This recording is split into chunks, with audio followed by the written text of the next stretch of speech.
Para Joana de Ângeles, vida é desafios e soluções. Para Manuel Filomeno de Miranda, mediunidade é desafios e bênçãos. Se Joana de Ângeles narra que todas as criaturas são multidimensionais, Manuel Filomeno de Miranda assim grafou nesta sublime obra. Ninguém reencarna para sofrer, para ser infeliz. A reencarnação tem por meta principal desenvolver os valores íntimos que dormem no ser ou ampliá-los, exercitando-os nos caminhos da evolução. As leis soberanas estabelecem a reparação do erro, não a punição do equivocado, porque em tudo e em todo lugar o amor de Deus tem prevalência, e todo bem, toda ação meritória que alguém pratica diminui-lhe o débito, ajuda-o a recuperar perante a consciência cósmica e socorre aquele a quem haja prejudicado. A lei de sintonia, desse modo, une os que são afins, propondo elevação para melhor e maior identificação com Jesus e o Pai. Eu sou Sebastião Camargo, começa agora mais um programa, o Despertar Necessário. Gratidão ao César Ayala, que amorosamente nos conduz até vocês. E a vocês, espectadores, corações solidários e fraternos, empresas e emissoras parceiras que são a causa do nosso existir, rogamos a Deus que os abençoe, os ilumine e onde quer que se encontrem, sejam instrumentos da paz, do amor, da verdade, da vida. Hoje, para falar da segunda parte da obra Plenitude de Joana de Ângeles, o nosso irmão querido, esta alma gêmea de nossa alma, porque somos um, o fisioterapeuta, o professor, o psicanalista Ivo Coedel de Santos, São Paulo. Seja bem-vindo, alma irmã, eterno amigo. A casa é tua, fique à vontade.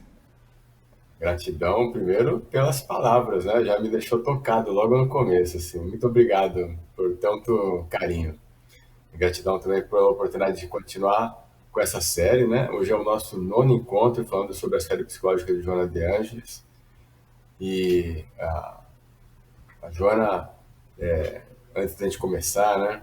É um divisor de águas, assim, nas nossas vidas, a conhecer por seu intermédio, né? E eu estava até comentando antes de começarmos aqui o programa, de que, como eu ouvia você dizendo, né, aquelas palavras que me deixavam entusiasmado e dizer, puxa vida, nós somos capazes, né, de mudar as nossas vidas, de nos autocurar.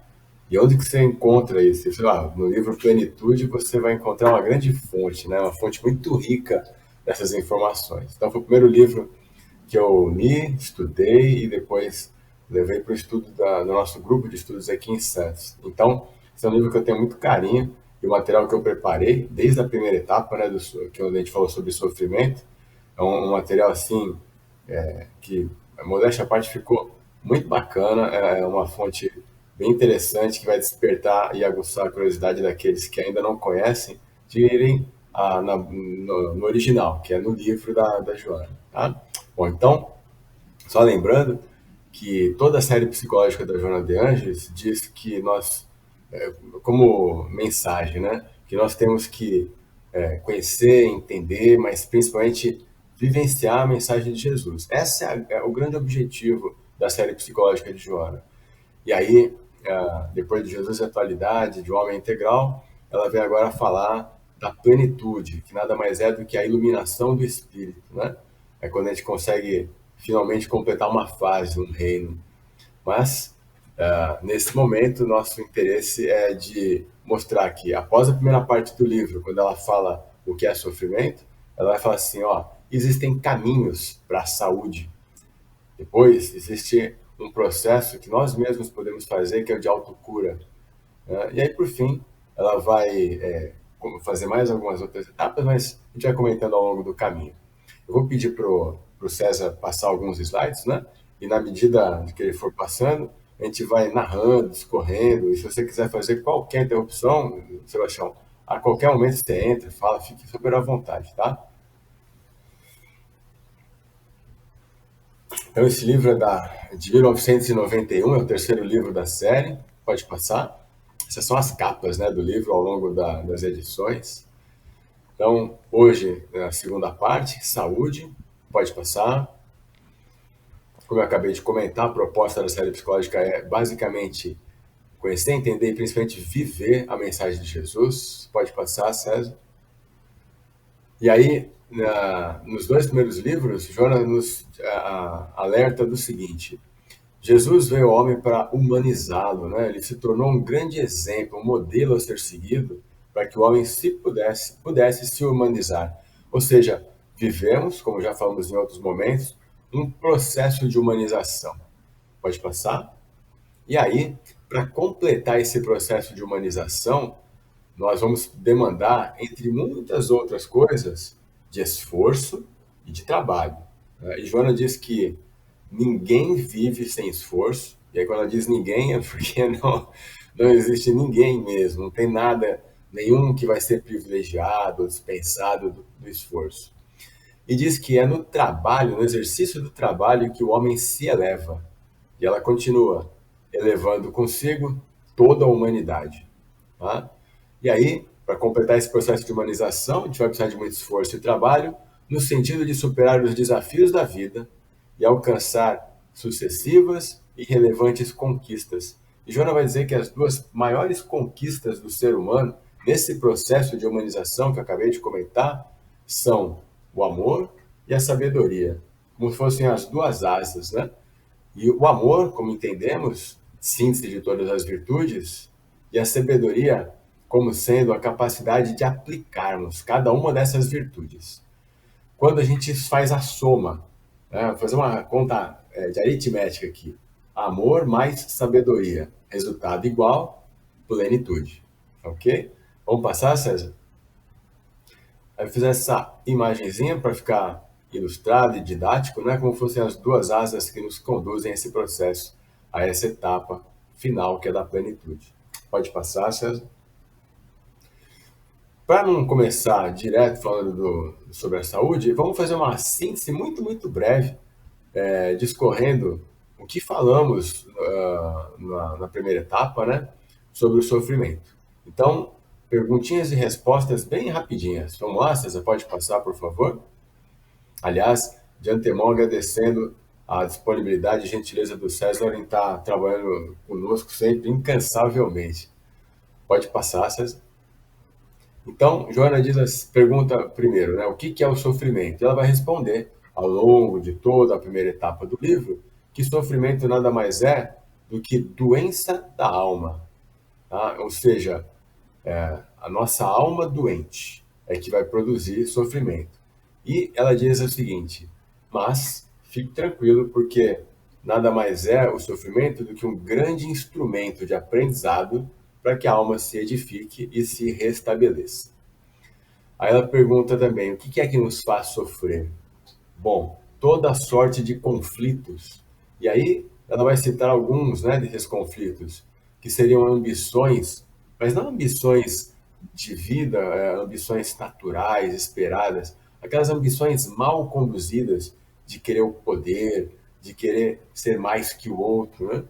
E também, obviamente, as frustrações, né? Frustrações são grandes conflitos, mas, como diz, instrumentos de aprendizagem. Sem frustração a gente não aprende nada, né?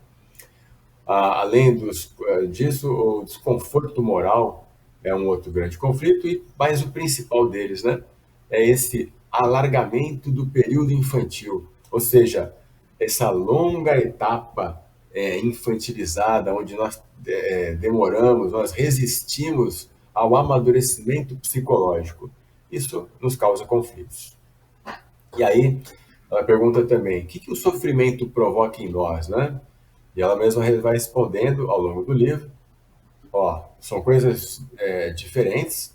Primeira, a desarmonia das defesas orgânicas, ou seja, uma complicação, né, um problema no nosso corpo físico. E obsessões, agora de ordem espiritual. Mas também faz a ressalva, Joana, de que o sofrimento acaba nos aproximando de Deus. Como tem aquele ditado, né?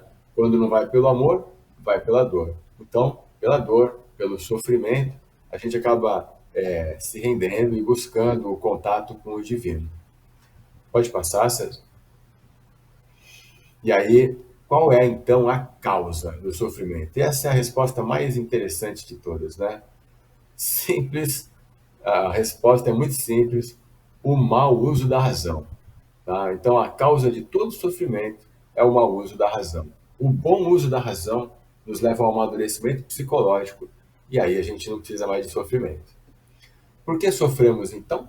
Para reparar todos os nossos equívocos de vidas passadas e, obviamente, também das vidas da vida atual, né? Para que sofremos? Como já comentamos, o sofrimento é um instrumento de aprendizagem, então, para nos educar e para nos reeducar. A Joana diz que, além de ser um instrumento de aprendizagem, o sofrimento é também uma grande terapia para o nosso progresso. Pode passar, César? E aí ela vai fazer essa descrição literal, que o sofrimento ele tem uma vigência absolutamente transitória, porque ele é nada mais, nada menos do que efeito do desequilíbrio da energia. Quando falamos de energia, temos que lembrar que a Joana de Ângeles fala assim que o espírito nada mais é do que energia pensante. Então, lembra, se o sofrimento é a doença da alma, então o sofrimento é efeito do desequilíbrio da energia psíquica, da energia do nosso espírito, mais especificamente da nossa alma, que, quando direcionada para o bem, essa energia psíquica, essa energia pensante, quando direcionada para o bem e para o amor, ela vai deixar de se desarticular e vai permitir a todos os seres, obviamente que ao longo do processo de caminhada, que vai levar muito esforço e trabalho, como comentamos anteriormente, vai nos levar então à iluminação, à plenitude. Obviamente, então encontraremos a saúde integral de todos os nossos corpos, físico, psíquico, perispirítico, espiritual, que saúde integral, essa que está reservada para todos nós, por Deus, nosso Pai Criador. Pode passar, César. E aí, a pergunta final. Então, como fazer para cessar o sofrimento? Resposta é óbvia. É só fazer um bom uso da razão e praticar aquelas coisas que Joana já nos ensinou. Gratidão, que nada mais é do que a assinatura de Deus na sua obra, o amar, o perdoar e o servir. Pode passar, César? Muito bem. Então, feita essa primeira síntese, essa primeira parte, né? Agora a gente vai entrar no estudo de hoje, que é a parte 2 desse estudo do livro Plenitude, uma segunda etapa do livro, quando ela vai falar da saúde.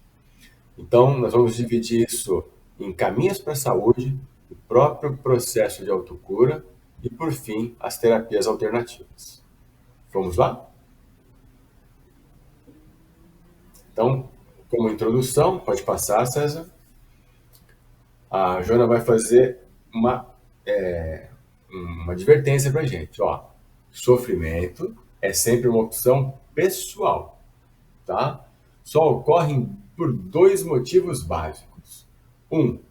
Ou você está em processo de iluminação coletiva, e ela diz textualmente: quando os missionários do bem e do amor mergulham nas sombras do mundo, a fim de clareá-las com seus exemplos, então eles vão utilizar do sofrimento, tá?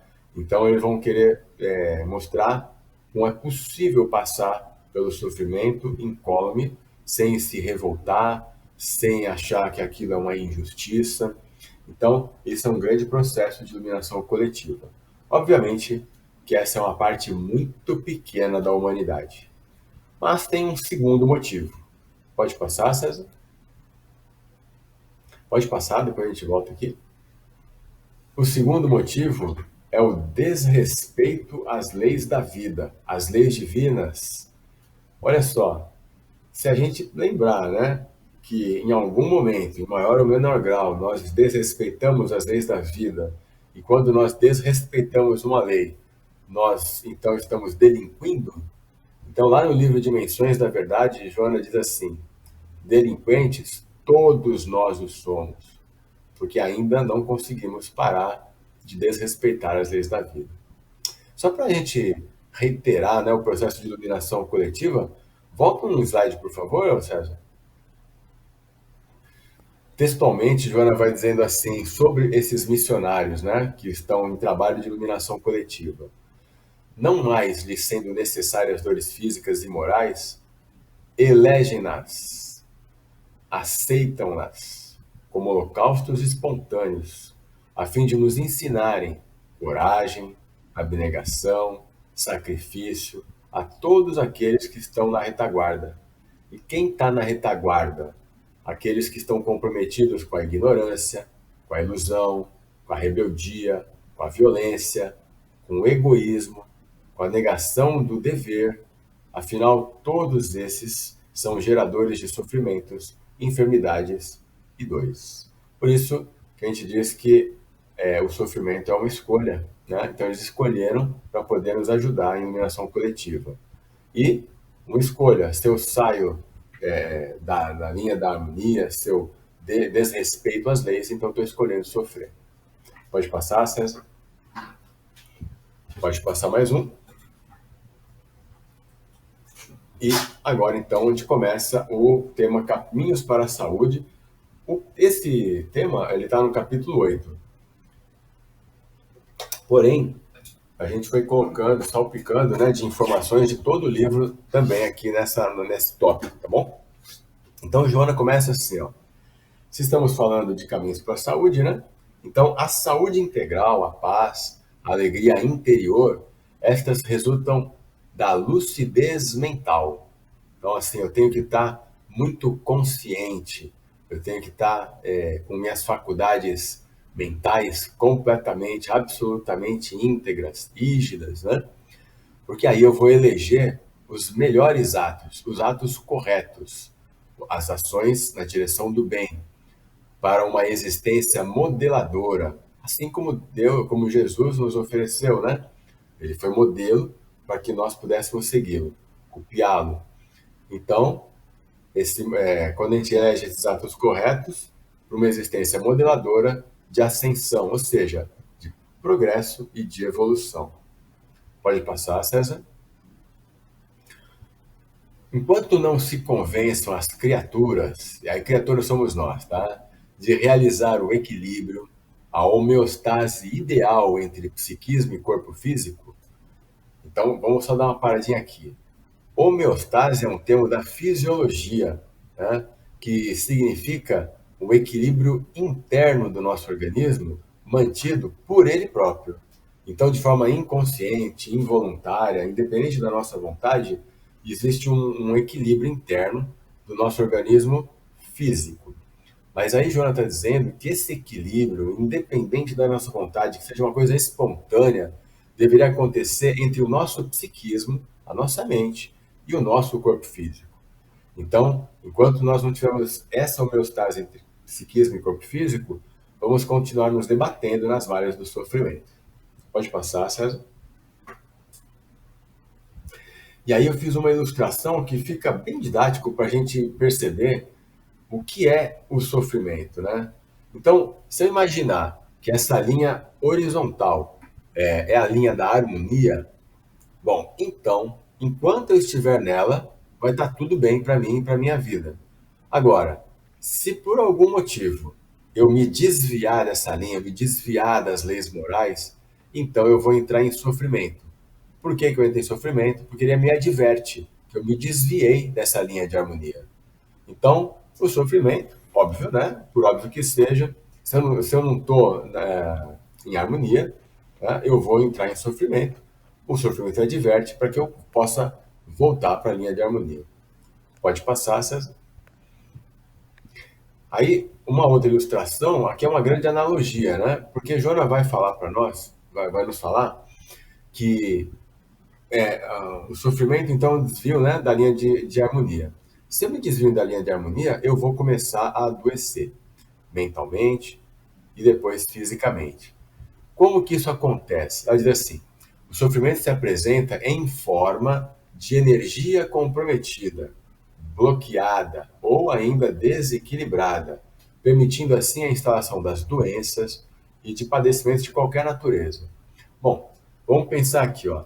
Se o espírito é energia pensante, então essa energia psíquica, ela tem que estar fluida, orientando o nosso perispírito, o nosso corpo físico, para que a gente possa ter a melhor viagem ao longo da nossa encarnação. Aí eu coloquei essa imagem número um, que é de um vaso sanguíneo com as suas hemácias num trajeto fluido pelo vaso. Então, as hemácias estão passeando, levando oxigênio, levando nutrientes para todos os órgãos do nosso corpo. Se por acaso, na imagem 2, representada por uma placa de ateroma, né? Ela começa a obstruir o vaso sanguíneo, então a passagem já se torna difícil, dificultada, né? E aí, para você vencê-la, você tem que aumentar a pressão na parede das artérias, você já está desenvolvendo uma hipertensão arterial, ou seja, já estamos no caminho de adoecer, né? Finalmente, quando a placa de ateroma toma toda a luz do vaso, então agora você interrompeu, bloqueou o fluxo sanguíneo. E se fosse um indivíduo que tivesse isso na sua perna, ele teria uma trombose venosa. Se fosse no cérebro, ele teria um acidente vascular, né, encefálico, cerebral. Pois bem, agora ele já está doente. Vamos trocar esse vaso sanguíneo por sendo o nosso caminho energético.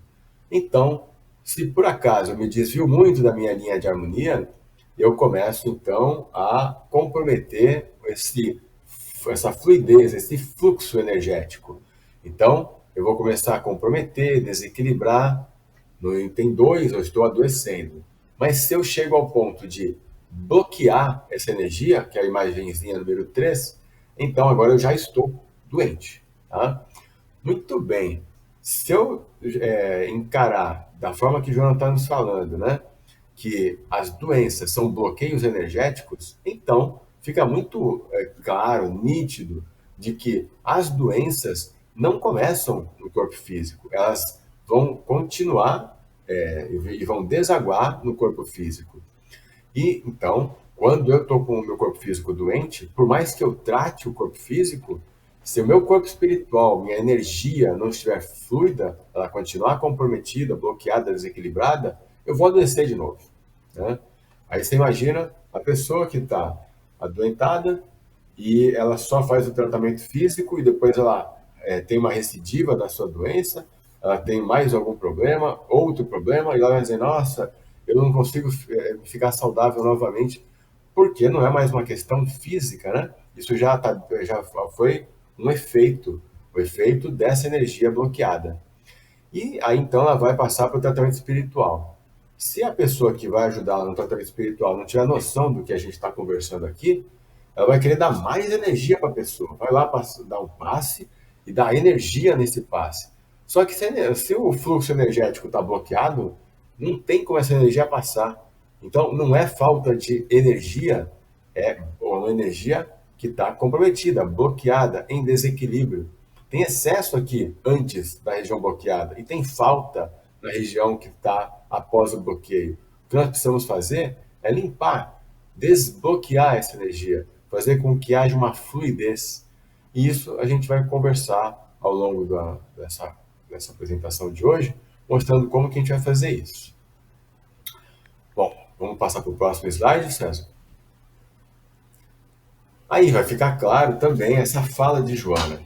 vírus, bactérias e todos os demais micro-organismos não são os responsáveis pela presença da doença, porquanto eles apenas se nutrem das células quando eles vão se instalar nas áreas em que a energia está debilitada, bloqueada, desequilibrada, comprometida.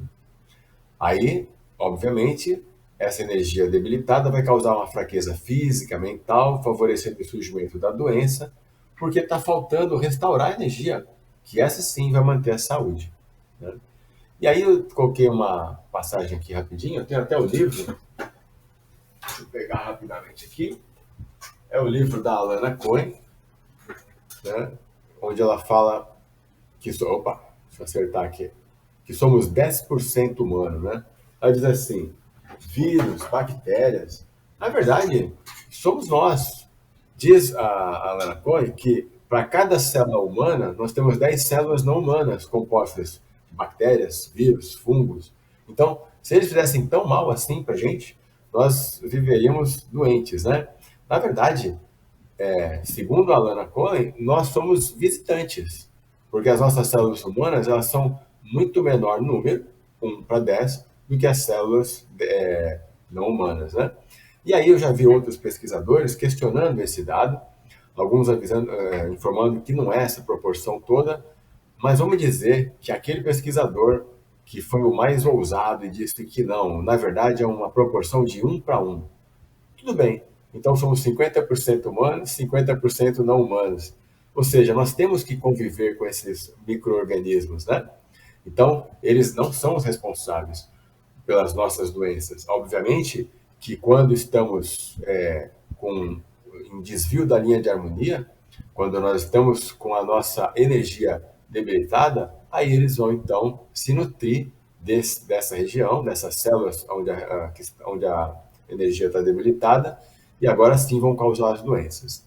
Por isso que a gente vai ver que pessoas que pegam um determinado vírus, um casal, irmãos, um fica doente e o outro não, tá? Por isso que a gente vai ver doenças gravíssimas, onde a pessoa descobre que tem o vírus, mas ele não se manifesta enquanto doença. Bom, se isso ficou entendido para a gente, então metade do nosso caminho já está feito, né? Já está concretizado aí, concretamos esse caminho, porque o fundamental é entender que a nossa doença, a nossa ausência de saúde, ela acontece porque nós nos desviamos da linha de harmonia, porque nós transgredimos as leis divinas, e aí então esse fluxo de energia ele fica comprometido, debilitado, desequilibrado, até o ponto em que ele fica bloqueado, agora sim causando as doenças. Pode passar, César? Aí Joana diz, os medicamentos matam os invasores, mas eles não restituem o equilíbrio se a fonte conservadora, que é o espírito, não irradiar a força que sustenta o corpo. Pode passar? Então, agora fica claro porque Joana diz que somente há doenças porque há doentes. Porque quando eu doente da alma, agora eu posso então ficar doente do corpo, né? Então, agora vai aparecer a doença no meu corpo porque eu adoeci, porque eu fiquei doente da minha alma. Lembra? O que é o sofrimento? Uma doença da alma. Eu, enquanto doente da alma, vou causar doença no meu corpo. Então, doença é efeito de distúrbios profundos no campo da energia pensante, que nada mais é do que o próprio espírito. Pode passar, César? Aí Joana fala assim, ó, a maquinaria orgânica, nosso organismo fisiológico, ele depende de fluxos e refluxos da energia psíquica. E aí nessa interdependência, a vibração mental do homem é propiciadora do equilíbrio, ou seja, de harmonia, ou de distonia, consciente ou não. Para ficar claro, distonia aqui tem o sentido de desequilíbrio. Distonia, na verdade, é uma nomenclatura que a gente utiliza para uma doença neurológica, tá? Porém, quando a gente está falando em distonia, é um distúrbio do tônus. E o que é o tônus? Tônus é um estado de tensão basal na nossa musculatura. Então, os nossos músculos têm um estado de equilíbrio, de tensão basal, quando ele está com o tônus normal. Quando ele está com o tônus comprometido, ele está distônico. E aí, Joana aproveitou esse termo para usar isso na parte psíquica. Então, a gente vai dizer que existe um tônus psíquico comprometido, ou seja, uma distonia mental, uma distonia psíquica. Então, eu só estou tentando explicar para a gente entender o que ela quer dizer aqui com essa equilíbrio ou não equilíbrio, equilíbrio ou distonia, seja de forma consciente ou não. Podemos passar, César? E aí, Sebastião, se não ficou claro, depois você me avisa, eu tento explicar de outra forma, tá? Mas, chegando aqui aos finalmente, né? A mente, quando equilibrada, vai comandar nosso corpo em harmonia. E aí, nesse intercâmbio, corpo e mente harmônicos, agora sim surge a saúde ideal. Pode passar, César. Agora a gente vai tentar entender como é que a gente vai alcançar esse estado evolutivo de uma mente equilibrada, consequentemente, alcançar a saúde ideal integral. Integral, porque é a saúde por inteiro, de todos os nossos corpos. Pode passar, César, pode passar. Isso. Então, para responder como alcançar, né, essa mente equilibrada que vai nos levar à saúde integral, como alcançar esse equilíbrio, essa harmonia, essa linha de harmonia, então Joana vai explicar assim, ó. Jesus sintetizou no amor a força poderosa para a anulação das causas infelizes do sofrimento. Kardec, por meio do Evangelho e aludindo a Jesus, nos apresentou a caridade como sendo a via, o caminho real para a salvação, para a aquisição da saúde integral. Então, se a gente pudesse resumir numa única palavra como fazer para adquirir esse equilíbrio, essa harmonia, para adquirir a saúde integral, então esse caminho tem que passar obrigatoriamente pela caridade. Pode passar, César. Muito bem. Vamos lembrar que todos os deveres do homem se resumem nesta máxima. Está lá no Evangelho segundo o Espiritismo, capítulo 15. Fora da caridade não há salvação. Então é bem isso, né? O Joana acabou de falar. Se você quiser encontrar seu equilíbrio, sua harmonia, então, sua saúde integral, então você vai ter que buscar a caridade. Porque fora da caridade não há salvação. E o que é a caridade? Ó, se a gente fosse resumir numa única frase, caridade nada mais é do que o amor em ação. Né? Então, Joana diz assim: caridade é o amor na sua expressão mais elevada. Dulcifica quem a pratica, abençoa quem a recebe. E ela ainda diz: é a filha predileta da fé. E depois diferencia uma da outra. Diz assim: enquanto a fé é chama que ilumina interiormente, a caridade são as suas mãos, as mãos da fé, em ação, trabalhando, concretizando o sentimento do amor. Essa diferenciação está no livro Jesus e Vida, tá? Então, um livro que vem depois desse que a gente está estudando agora, que é o Plenitude. Pode passar? Então, Joana explica que para alcançarmos a caridade, consequentemente a saúde, que é o nosso tema de hoje, temos um caminho, um longo caminho a percorrer. E esse caminho tem um nome. O caminho para chegar na caridade chama altruísmo. Pode passar, Sérgio. Aí eu fiz uma imagem ilustrativa, didática também, porque é como nós, né, que nós somos ainda almas infantis, né, buscando evoluir até encontrar com o nosso self, com o nosso Cristo interno, encontrar com o divino em nós, tá? E para isso a gente vai ter que alcançar a caridade. Todo esse trajeto que está representado, todo esse caminho tem um nome, chama altruísmo. Cada passo nesse caminho vai ter um nome. O primeiro vai ser gentileza, o segundo vai ser paciência, o terceiro passo vai ser coragem, o quarto passo vai ser perseverança, depois o quinto passo vai ser esforço, aí depois tem mais um passo que chama concentração e tem um último passo, que é a sabedoria. Quando cada um desses passos for dado de forma firme e eu conseguir me deslocar um passo após o outro, aí então eu vou edificar a caridade. E é sobre isso que a gente vai falar agora. Pode passar, César?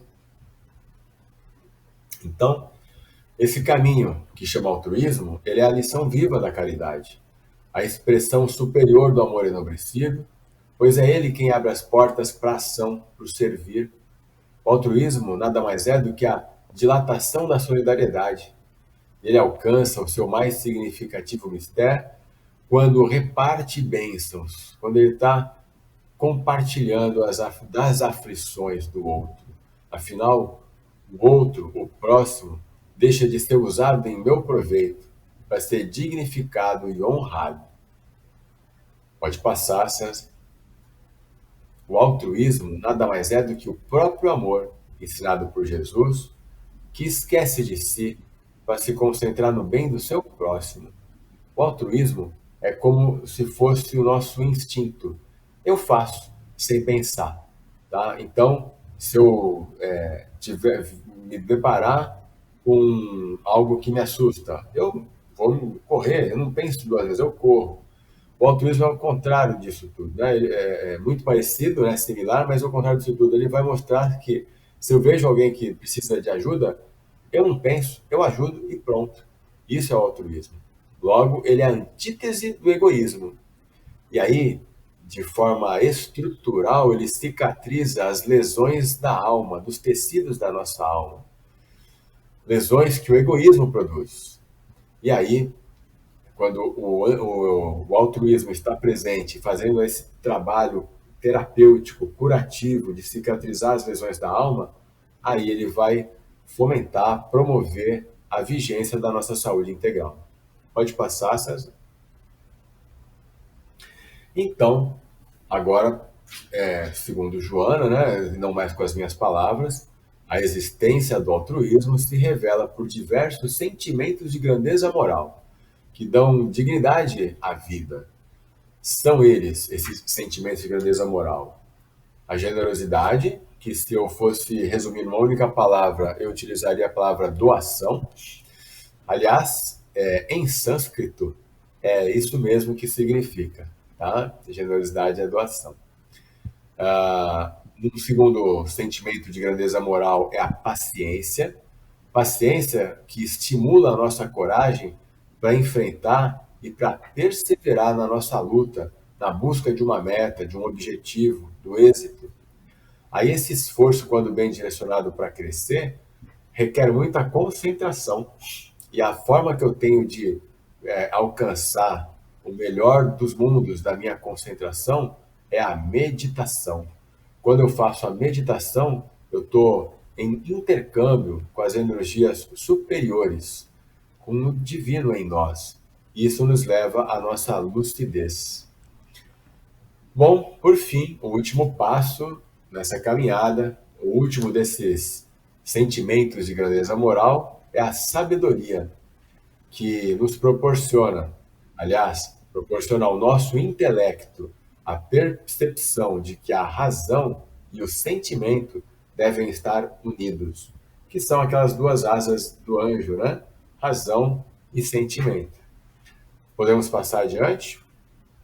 Que razão e sentimento que estão aludindo, né? Que estão aludindo a amor e sabedoria que falamos logo no comecinho. Muito bem. Aí o caminho, né, que eu tinha comentado com vocês. Então, cada um dos passos, né? Se a gente for fazer uma brincadeira aqui, eu começo sorrindo, sendo generoso. Aí eu vejo que o caminho é longo, vou ter que ter paciência. Aí eu vou ver que o caminho é longo mesmo e vou ter que me encher de coragem. Chega no ponto que estou fazendo a curva aqui, eu tenho que ter muita perseverança. Quando eu vejo que tem um longo caminho a seguir, em subida, em aclive, haja esforço. E aí, quando eu estou mais pertinho do final, eu tenho que ter muita concentração. E aí, no finzinho disso tudo, eu edifiquei a sabedoria E quando eu completo todos esses passos, eu então consegui formatar em mim a caridade. Pode passar, César? Agora, eu queria que a gente passasse as palavras de Joana, quando ela vai explicar, comentar sobre cada uma desses sentimentos, né, de grandeza moral.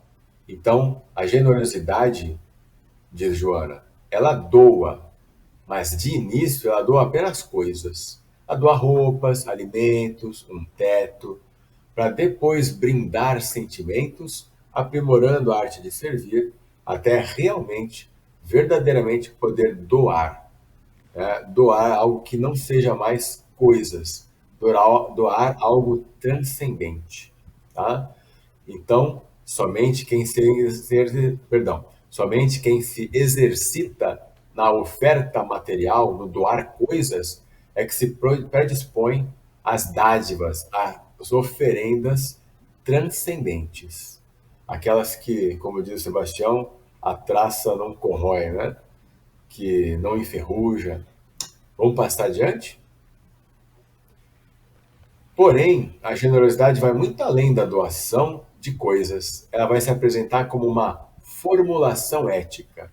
E isso é o mais incrível, né? Porque a gente vai entender essa ética como um respeito a tudo quanto for comportamento do outro. Eu vou entender que o outro tem o direito de ser como ele é e vou respeitá-lo. Vou respeitar sem me impor, sem impor minha forma de pensar, de ser, de encarar a vida. Então, esse respeito é generosidade. A ética da generosidade centraliza suas atenções na lei natural, na lei de amor, que respeita a vida em todos os seus estágios e ampara todos os seres que são capazes de sentir, os seres sencientes. Pode passar, César? Depois, no segundo passo, né, como nós comentamos, é a paciência. E aí, nós vamos lembrar que Joana, quando escreveu o Evangelho, né, ela participou da escrita do Evangelho, lá no capítulo 9, item 7, ela assina como um espírito amigo. Isso quem nos conta é Divaldo Franco, né? E ela diz, sede paciente, pois a paciência também é caridade. E ela continua, a paciência nos cria condições, num tempo próprio, para cada uma de nossas realizações.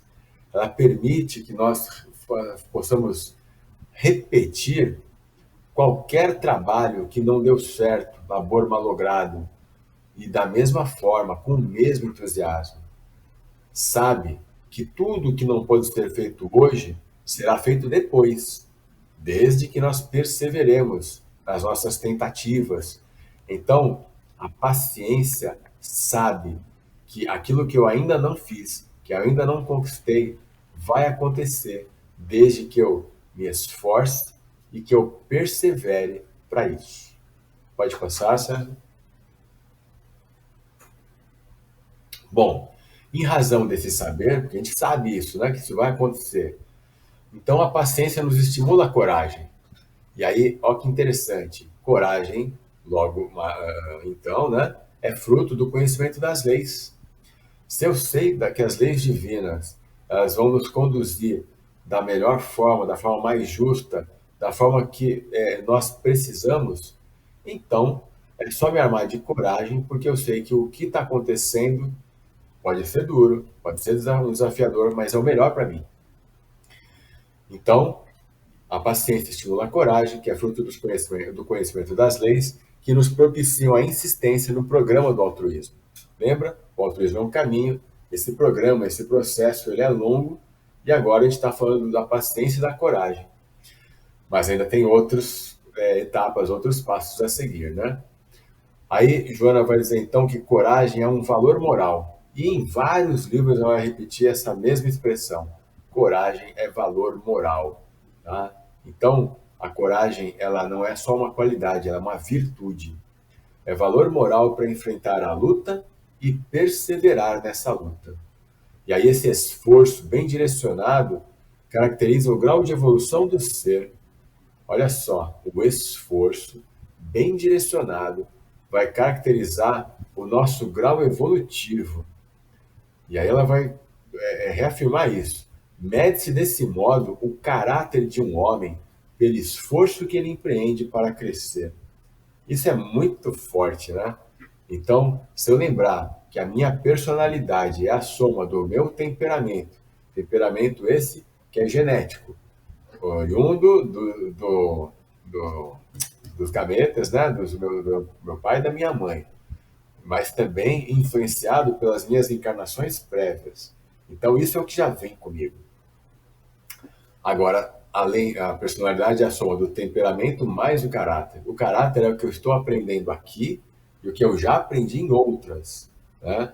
Então, mede-se desse modo o caráter de um homem pelo esforço que ele empreende para crescer. Ou seja, esse caráter, que é o que eu aprendo aqui, né? Eu só vou aprender mediante o meu esforço para crescer. Logo, se eu me esforçar menos, o meu caráter pode ser medido com uma graduação menor. Fica aí a reflexão para a gente pensar nessa expressão aqui, tá? Vamos adiante.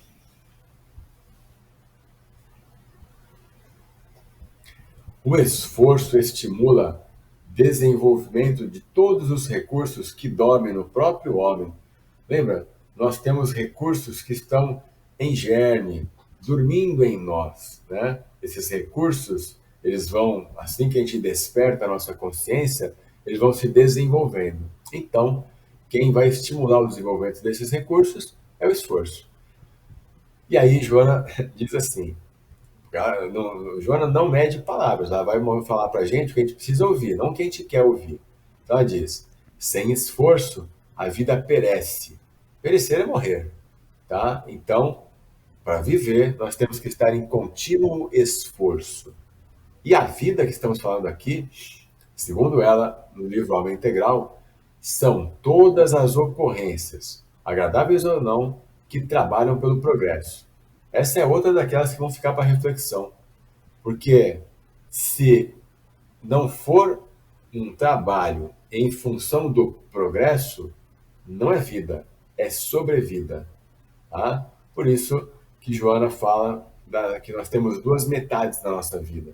Metade que a gente está lutando para sobreviver e se construir, se preparar para uma segunda metade, quando a gente está estabilizado, a gente realmente fazer utilização melhor desse tempo da nossa vida para crescer, progredir, quem sabe evoluir. Então, vou repetir, a vida são todas as ocorrências, mas que trabalham pelo progresso. Se não trabalha pelo progresso, não é vida, é apenas sobrevivência. E por fim, Joana diz assim: o altruísmo não vigora, não vige sem esforço para sua manifestação. Ou seja, eu vou ter que esforçar muito para poder fazer todos aqueles passos do caminho que a gente mostrou na figurinha lá do menininho com Jesus. Pode passar, César? Vamos então agora para o terceiro sentimento, né, de grandeza moral que Joana nos fala. Então, Joana está nos dando quatro sentimentos de grandeza moral. Eu acrescentei a eles o que ela vem falando aqui no caminho, que é a coragem, a perseverança e o esforço. Mas vamos lá. Concentração. Nada mais bom, vamos fazer de acordo com o que está escrito aqui. Ó. A concentração faculta, ou seja, nos permite o intercâmbio com as energias superiores, que passam então a vitalizar o indivíduo, nos renovando as forças.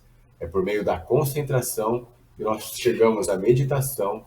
Meditação que, porque está em intercâmbio com as forças, né? Eu vou meditar, eu vou intercambiar com o divino em mim, aí eu vou então me equipar de lucidez. E essa lucidez é que vai me abrir as portas para eu poder chegar na sabedoria. Pode passar, César. Agora, a arte da concentração é uma conquista valiosa, porém muito demorada. Logo, ela exige cultivo, exercício. E Joana diz que todos os grandes realizadores devem à concentração, ao esforço, à paciência, o sucesso, o êxito que alcançaram. Então, grandes cientistas, grandes humanistas, né? Os homens de gênio que a gente vê no Evangelho, todos eles devem à concentração e aliado ao êxito, ao esforço e à paciência, o êxito que alcançaram. Pode passar, César. Por fim, nós chegamos no último passo, que é o passo da sabedoria. Então, após vivenciar a generosidade, paciência, coragem, perseverança, esforço, concentração, a sabedoria, como fosse um software, ela se instala na nossa mente e no nosso coração, libertando todos nós da ignorância e apontando para nós o objetivo real da existência corporal. Lembra? Na segunda metade da vida, a gente agora vai buscar trilhar pelos objetivos reais da nossa existência, nos impulsionando para os novos tentames, ou seja, colocar em ação cada um daqueles valores que a gente tem em germe, utilizando-os como virtudes.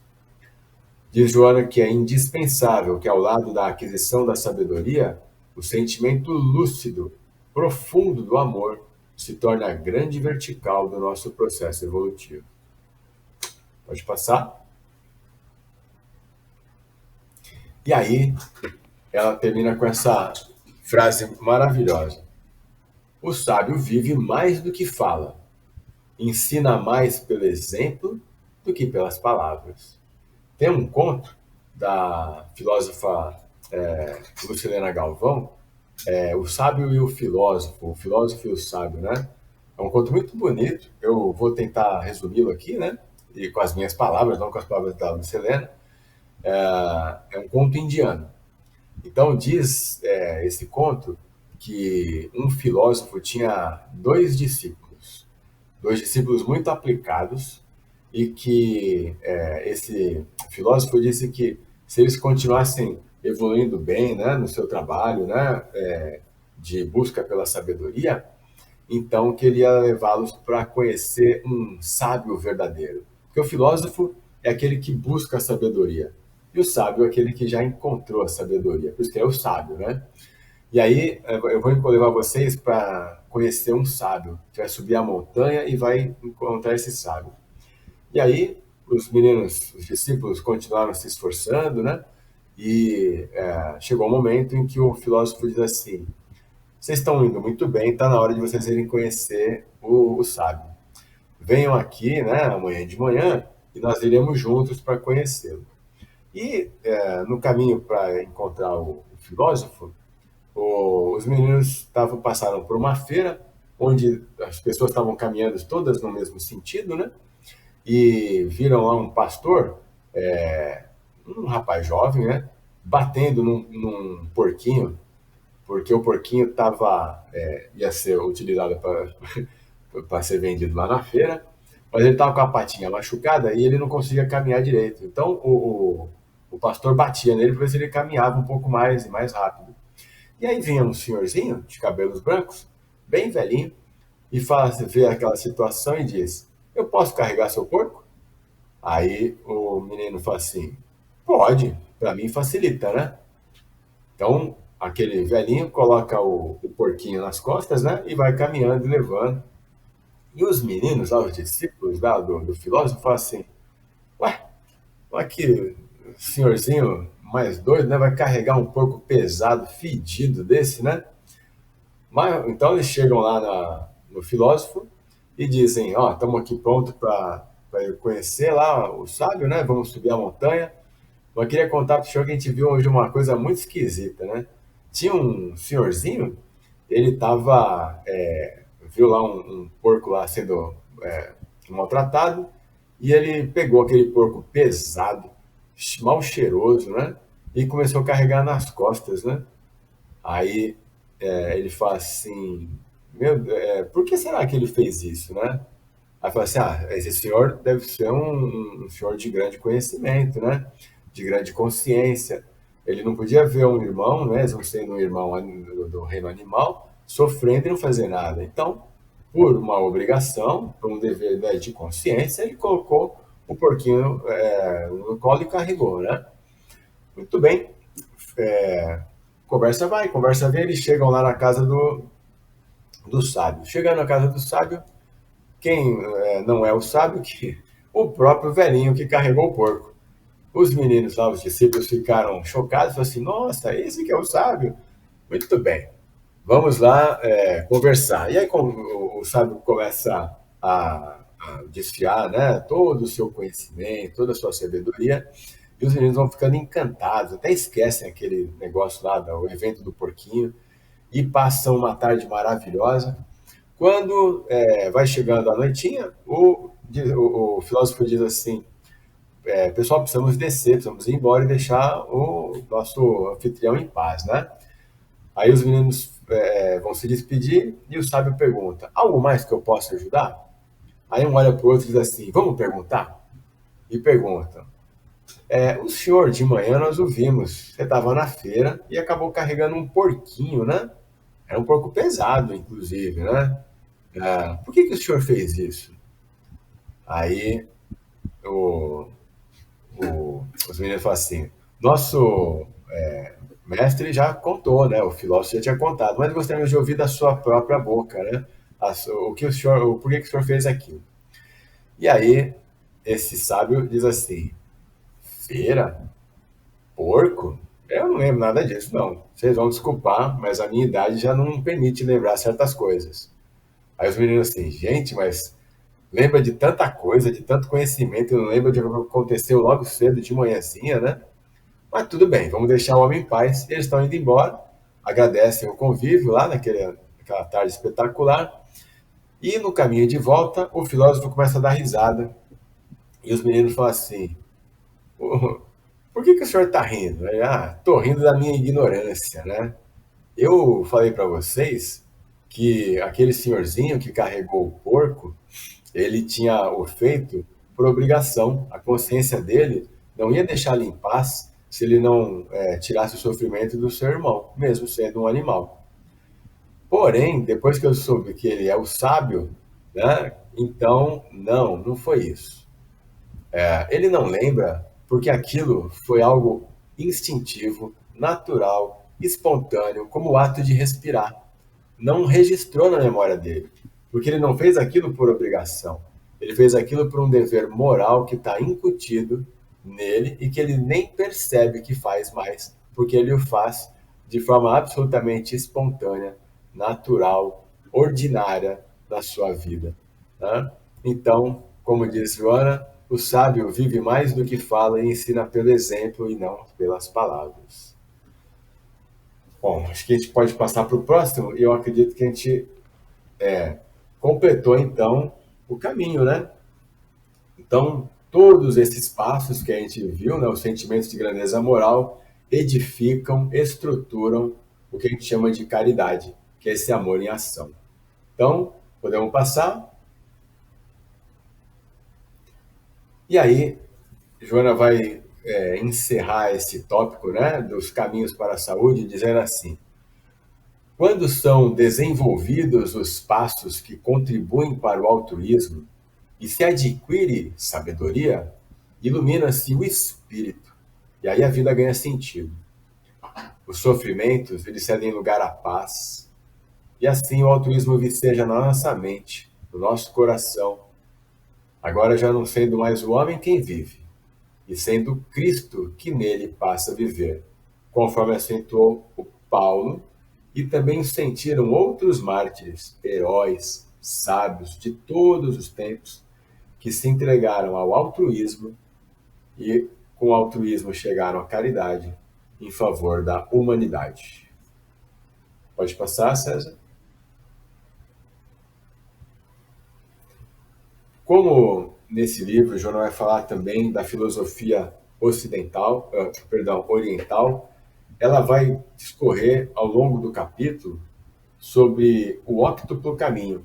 Esse caminho que nós fizemos, que é o caminho do altruísmo edificando a caridade, ele tinha 4 passos, a gente viu que na verdade são 7, né? E esse do Buda são 8. Mas para quem quiser conhecer o Octuplo Caminho, eu recomendo então que vá ler o livro Plenitude, né, onde ela vai falar de cada uma dessas etapas, cada um desses passos. Pode passar, César? Com isso, Sebastião, nós terminamos a primeira etapa, que são os caminhos para a saúde. Agora, a gente começa o processo de autocura. Nós já temos 1 hora de live. Você me aconselha a continuar? Ou você quer interromper e fazer algum comentário? Deixar eu continuar para um outro momento? Eu gostaria de acrescentar alguma coisa só lá a respeito da caridade. Na obra Em Busca da Verdade, que veio bem depois, eu não sei a qual que ela está aí na série psicológica, ou se está nessa série, Em Busca da Verdade. É o penúltimo livro, Sebastião. É o penúltimo livro, de número 15, né? Isso, é o 15, antes de Como nós colocamos em nosso segundo livro, eu gostaria de ler um trechinho conforme nós fizemos o arranjo aqui. Maravilhoso, o spoiler do livro já fica como já fica como sendo a divulgação do livro. Isso, colocamos assim para homenagear a Joana, já que estudamos a série A Evolução do Pensamento dela. Para Joana de Ângeles, nascer, viver, morrer, nascer de novo é a lei. Ela relembra Kardec. E, no entanto, é essencial descortinar algo mais profundo, que é a prática da caridade como um processo de salvação, de autoiluminação. E aí eu continuo. E roga-nos, solicita, que atendamos, que entendamos a salvação como a libertação da ignorância e da transubstanciação do mal que existe no íntimo de cada pessoa.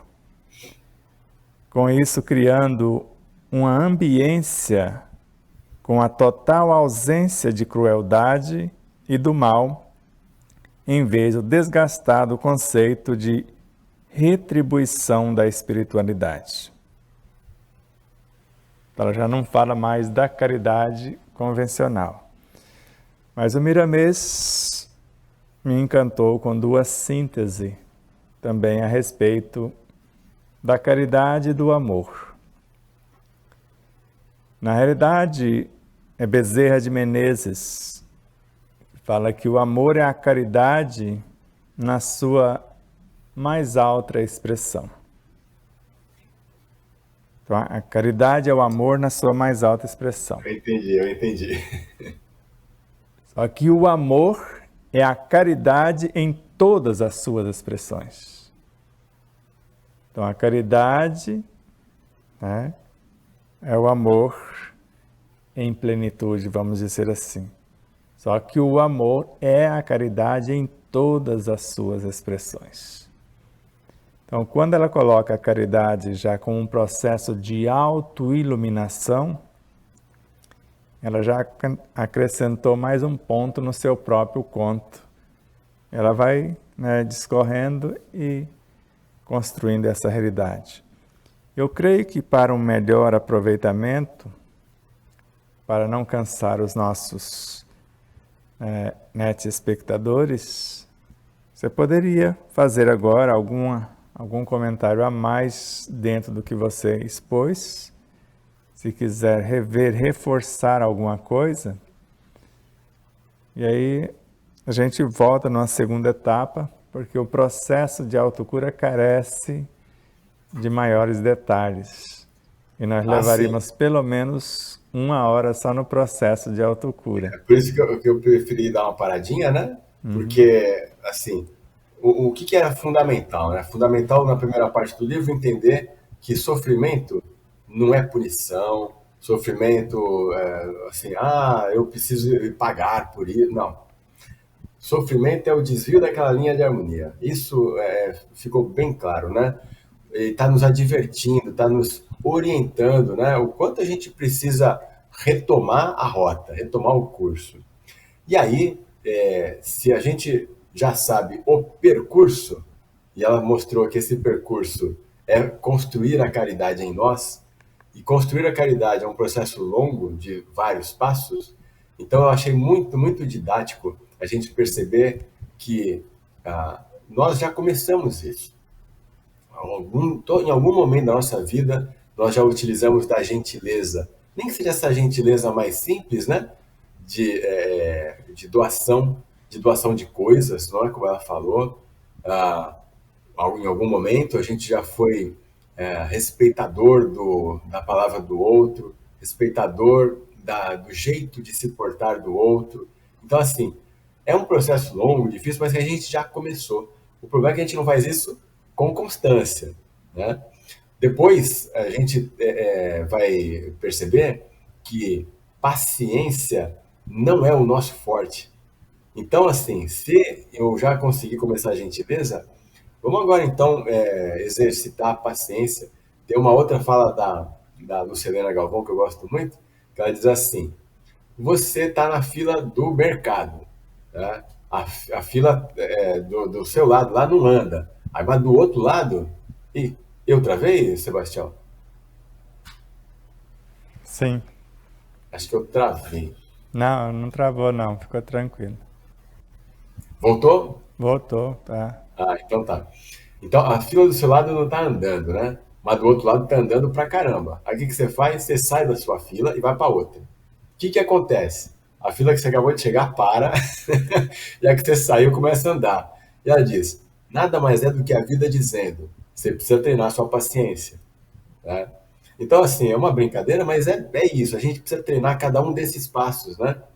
Coragem. Gente do céu, coragem é valor moral. Não é eu ser corajoso para enfrentar este ou aquele inimigo. É coragem para enfrentar o inimigo que mora em mim, que não quer se esforçar, que não quer se perseverar quando o desafio é muito grande, né? Depois, a concentração. Quantos de nós, né, paramos para meditar, né?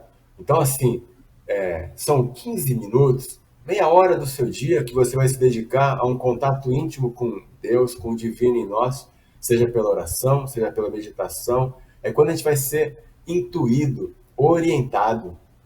Por meio disso, a gente vai conseguir ter elementos para poder conviver ao longo desse dia. Então, se eu paro para comer, se eu paro para tomar banho, por que eu não posso parar para meditar? Que seja um pouquinho, não precisa ser muita coisa. E pode começar com meditação guiada, não tem problema, né? Você mesmo orientou a gente já.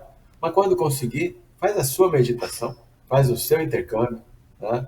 Quando menos esperar, você já alcançou a tal da sabedoria. Eu até brinquei que é um software. Você vai ter instalado em você automaticamente se você cursar cada um desses passos. E aí, quando menos esperar, você já está começando a caridade, né? Porque tudo que a gente faz é um grande processo. Se a humanização começou lá atrás, e a gente vai levar muitas encarnações para alcançá-la, né?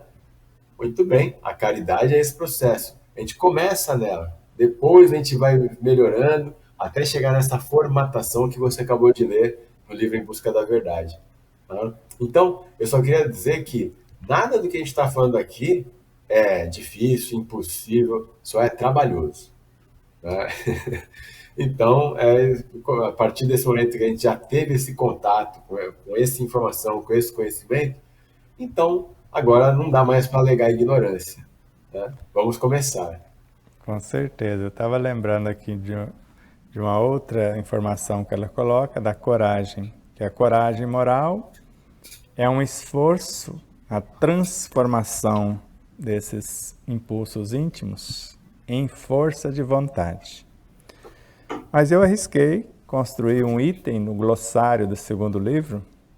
Risquei não, foi moleza, né? Porque todo ele é Joana de Ângeles, falando de plenitude. Olha. E começa assim. Então, plenitude é o estado de harmonia entre as manifestações psíquicas, emocionais e orgânicas resultantes do perfeito entrosamento da mente, do self que também possui alguma forma de sombra com o ego, integrando-se sem luta, a fim de ser readquirida a unidade. Representa superação do sofrimento, da angústia, da ansiedade e da culpa, significando o encontro com a consciência ilibada que sabe conduzir o carro orgânico no destino certo da iluminação. Essa conquista luminosa, resultado da aquisição da autoconsciência, liberta o sentimento de gratidão, que faz parte da individuação, produzindo uma aura de mirífica luz em torno do ser virtuoso sobre si mesmo. Está na obra Psicologia da Gratidão. Completíssimo, né? Exato. Pode ver que ela foi colocando mais um ponto no conto. Nossa. Mas uma das partes que mais me encanta da obra Plenitude, além do processo de autocura e de toda a obra, é quando ela fala que quando eu eleger o amor como única razão do existir, eu não preciso mais da dor para evoluir. É isso aí. É isso aí. Muito bem, acho que nós conseguimos cumprir nosso papel, né? Com certeza, uma magnífica aula que deve ser vista, revista, parar em cada tela, anotar, meditar, exercitar. Porque quando ela fala no Evangelho segundo o Espiritismo, ainda, lá assinando como Espírito Amigo, Deus encoraja todos os esforços que tende para o bem, multiplicando 100 ou 1000 vezes a mais. Então não é tão difícil. E quando ela narra também, tudo podes, se quiseres. Tudo logrará se te dispuseres. Então não tem nada. E outra que ela afirma que essa dói. Mais uma. Quando você afirma, meu filho, como se fosse dizer que é impossível isto ou aquilo, quando você fala que não pode, você quer dizer, eu não quero. Então não é que você não pode vencer o obstáculo, é porque você não quer. Porque se você se decidir, tudo é possível aquele que realmente empreende, porque Joana coloca que eles multiplicam 100 ou 1000 vezes a mais. E com a deixa de Miramês, ele fala, se você se esforçar, se você começar a caminhar, a resolver a situação com o que você possui, chega alguém por trás e te empurra. Vem alguém pela frente e te puxa. E vem alguém por baixo e te ergue. Você faz isso sempre, dê um passo na direção do bem, que o bem dá 10 passos na sua direção. Eu ouço isso de Ele você também fala isso. Se você der um passo na direção do seu próprio íntimo, o seu Deus interno, ele dá 10 na sua direção. E ainda mais, ele fala, se você se erguer, ergue consigo a humanidade inteira. E na obra Plenitude, Joana fala isso com a oração. É quando você eleva assim a oração para Deus, ergue consigo a humanidade inteira. Eu creio que ficou uma aula magnífica. Creio não, tenho certeza, mas precisa ser vista, depois reveja, pare, medite, pondere em cada. Fique tranquilo com o que nós falamos, como o Ivo falou a maior parte. Esquece depois que entender o que ele falou. Agora veja o que você entendeu além do que ele conseguiu extrair. Porque se você se tocou com a mensagem que ele passou, então abriu alguma coisa que você pode enxergar mais do que ele já enxergou, e aí nós desafiamos você. Aí você vai lá no comentário e coloca lá o que você entendeu a mais do que ele falou. Ou o que você gostaria de entender a mais do que ele te passou, para que na próxima aula ele pode acrescentar mais um ponto no conto que já foi dito e acrescentar avançando mais um passo. Eu só posso dizer gratidão infinita. Um abraço na Ivone e nos veremos dia 5 na palestra e no Mega Feirão do Livro. Estaremos Será lá uma com honra você. abraçá-los, entregar o nosso filho para que vocês possam cuidar dele, mostrar ele para outras pessoas. Já tem um lugar para ele aqui em casa. Exato. E não fique com ciúme como a gente tem um filho consanguíneo que fica com medo do outro pegar e colocar quebranto. Pode deixar o outro pegar, tocar, para que ele sinta a energia e depois adquirir o seu próprio filho. Deus abençoe infinitamente. Gratidão, Sebastião. Namastê. E assim, após esta magnífica aula, os nossos recadinhos. Então, se hoje é quinta-feira, dia 2 de maio, amanhã é um grande dia para nós. O lançamento do nosso segundo livro, do nosso segundo filho. O despertar da consciência de sal da terra à luz do mundo. E seria uma honra imensa se você fosse nesse lançamento, no dia 3, 4 e 5. O evento, o Mega Feirão do Livro, o maior evento literário do Grande ABC e o maior evento de obras espíritas e espiritualistas do mundo, segundo Alexandre Marques. Então, além de você nos visitar, nos fortalecer com seu abraço, tem muitos outros autores, outros livros, são milhares e milhares de títulos à sua disposição. E com preços acessíveis ao seu alcance. O Alexandre disse que tudo no Mega Feirão, me parece, eu não sei se é só da editora Liberdade e Consciência ou da Mega Livros, tudo em 6 vezes sem juro. Especial para você. Nós vamos estar lá à sua disposição a partir das 15 até as 21 horas na quinta, na sexta e no sábado. E o evento começa sexta às 11 horas, vai até às 22. No sábado começa às 9 e vai até às 22. No domingo o evento começa às 9 e vai até às 18. Nós vamos começar às 9 proferindo uma palestra com o tema Quem Cura Quem? Vamos viajar pela essência do livro. E depois ficamos à sua disposição até o final do evento. A próxima live de quinta-feira vai ser com o Dr. Jonas, com o tema Transformação Moral. Ele já falou dos corpos, a terapêutica para a cura integral e agora a transformação moral, que é a causa essencial para essa saúde integral. Até eu arrisquei a escrever hoje para alguns amigos acerca da cura e colocamos assim em algo bem singelo e enviamos para esses amigos.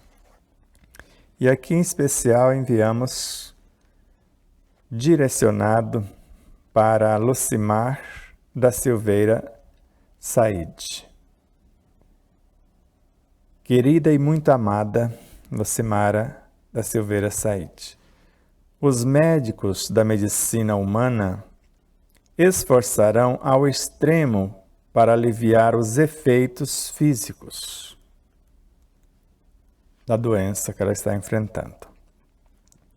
Os da medicina espiritual esforçando-se um tanto mais, amenizarão os efeitos psíquicos e emocionais e você, somente você, como paciente interessada na cura, com a sua real transformação, corrigirá definitivamente as causas de todas as enfermidades. E falamos mais um tanto, e nós, por nossa vez, lhe enviaremos uma visualização terapêutica direcionada para lhe auxiliar na cura, além das orações e das vibrações positivas do nosso próprio universo consciencial, por enfrentar e transcender situações semelhantes. E assim, com essa transformação moral proposta pelo Dr. Jonas Moura, creio que você vai ter os estímulos necessários para a cura real. E ele retorna dia 16 com a mediunidade e terapêutica espiritual, que é mais um processo de auxílio ao ser humano, à humanidade. E ainda nas quintas-feiras, dia 23, o pós-doutor em Ciências da Religião, Severino Celestino, ele vai falar da reencarnação na Bíblia, já que muitos duvidam que ela lá está. E no dia 30, a pós-doutora Adriana Rochas, que nos ajudou na correção do segundo livro, juntamente com outras colaboradoras, como a doutora Mayra, a Marlene Maciel, que é professora de português, outra professora doutora em português, que é a Rosana,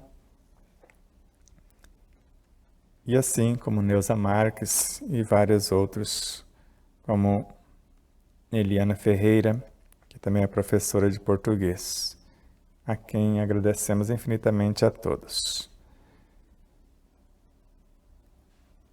E aí termina o mês de junho. E para os recadinhos aqui, já falamos do lançamento do livro. Se você quer adquirir o seu, entre em contato com Neuza Leal no WhatsApp do Despertar da Consciência, que é 11 97444 0770. 11 o DDD 974440770. A partir do dia 7, dia 8, a gente já começa a despachar os livros para os interessados. Agradecemos a todos que já assistiram à entrevista com Fernando Betete, a última entrevista que aconteceu na terça-feira às 11 da manhã, a terceira, que só no primeiro dia já teve mais visualizações do que a segunda entrevista num mês. Você vai gostar. Por favor, entre lá no canal. Depois que você está dentro do YouTube, basta digitar @Fernando Betete, com i no final. Ou, se você preferir, www.youtube.com/, aí o que eu acabei de dizer. E amanhã, às 20 horas, na sexta-feira, será exibido no canal Despertar da Consciência um podcast que fizemos com o Dr. Jonas Moura aqui em nosso estúdio, que é a hierarquia da consciência. Nós fomos batendo papo como velhos amigos que somos. No sábado, no mesmo horário, será exibida a terceira parte do seminário Câncer, Causas Prováveis e Possibilidades de Cura. Na terça-feira, às 20 horas, da lavra de O Tempo de Despertar o Ser, do estudo que fazemos com a Adriana Rochas, Marcelo, Dona Miriam, os internautas, já vai começar a primeira parte, o papel da consciência desperta, a autoiluminação. Estamos indo para a finalização do livro. No próximo dia 27, às 17h30, mais um encontro no Telegram. Não perca, porque são magníficas estas aulas em cima, ou explorando a frase, devassando a frase. Se a princípio a ideia não é absurda, então não há esperanças para ela. Estamos dissecando o conteúdo da página 250 a 253 de nosso primeiro livro, O Despertar da Consciência de Sal da Terra à Luz do Mundo, do Atma ao Anjo. Na página 5 vai estar a frase, as 3 frases de impacto, nós estamos falando da primeira. Já falamos do mega feirão do livro, de nossa participação, de nossa palestra às 9 da manhã, no domingo, e o tema. Agora, dia 30 de maio, estaremos encerrando o mês espírita na cidade de Marinópolis, São Paulo, no Centro Espírita Allan Kardec, que fica na rua Goiás, 630, no centro da cidade, com o tema Querer não é saber. Ele vai ser fundamentado nos capítulos 9 e 10 de nosso segundo livro, O Amor em Ação e Vendo a Obra Vê-se Deus. Ou dá para começar apenas com uma frase que está na contracapa, ou na última página antes da contracapa, do lado interno da contracapa. Então você olha a sinopse do lado interno e a última página vai estar 2 frases que dá estudo para uma vida. E a nossa convidada especial é a Celina Sobral, e vamos fazer nos moldes que fazíamos na TV Mundo Maior. Um bate-papo, perguntas e respostas, interação com o público. E as palestras do lançamento do livro, eu falo no domingo para vocês, para não cansá-los por agora, e também das vivências do município de Olímpia, na Fazenda Capituba, e na vivência de Marabá, no Pará. Mas eu deixo os telefones e vocês podem informar sobre as 2 vivências, se você quer participar e reservar o seu espaço. Será uma honra para nós. E vai estar presente o Dr. Jonas Moura, Crispim Lúcio, Ariaci Virgínio, Carme Dalano e vários outros colaboradores, além de Elizabeth Henrique, Lúcia Parra, Dona Isabel. Para falar com Elizabeth Henrique, você liga no 18 99720 1184. Com Lúcia Parra, 14 98226 0019. E com Isabel, no 19 98169 9889. Se quiser saber das palestras do lançamento do livro na região de Votuporanga, Fernandópolis, etc., aí você liga no WhatsApp ou passe a mensagem lá no WhatsApp 11 97444 0770. César Ayala, netespectadores, corações amigos, fraternos, solidários, empresas e emissoras parceiras, gratidão infinita. Deus os abençoe imensamente e multiplique milhões de vezes tudo o que há de belo, de bom, de enobrecedor para uma vida plena, saudável e feliz para todos nós. Namastê. Do Grupo Espírita de Luz de Frutal, Minas Gerais. Estamos ainda nas plataformas de áudio Spotify, Google Podcasts e iPhone Podcasts. Não deixe de compartilhar nossos conteúdos diretamente das nossas redes sociais para facilitar a divulgação e, ao mesmo tempo, auxiliar o crescimento dos canais. Não deixe de dar o joinha nos vídeos do YouTube, porque aumenta a relevância do canal, já que o maior número de pessoas irá conhecer o conteúdo pelos vídeos, que serão exibidos com mais frequência. Gratidão a todos!